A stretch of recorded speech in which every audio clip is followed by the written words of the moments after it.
আজ থেকে মাত্র ১০০ বছর আগে সৌদি আরবে মাইলের পর মাইল শুধু মরুভূমি দেখা যেত, কিন্তু এখন এখানে আছে আকাশ ছোঁয়া সব ইমারত। ধন সম্পত্তিতে ফুলে ফেঁপে উঠেছে দেশটি। আরও উন্নত সব প্রযুক্তি ব্যবহার করে খুব তাড়াতাড়ি সাফল্যের শিখরে পৌঁছে গেছে এই সৌদি আরব।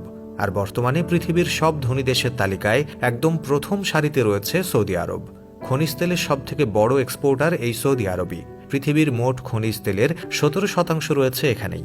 আর সৌদি আরবের এই বিশাল পরিমাণ ধন দৌলত দেখা যায় তার ৯০%-এর বেশি আসে এই তেলের খনি থেকেই। যে সৌদিরা একসময় যাযাবরের মতো জীবনযাপন করত, এখন তাদের বাড়ির গ্যারেজে একের পর এক লাক্সারিয়াস কার রয়েছে। আর সৌদি আরবের অনেক শেখরা সোনার টয়লেট ব্যবহার করেন। ঠিকই শুনেছেন, সোনার টয়লেট।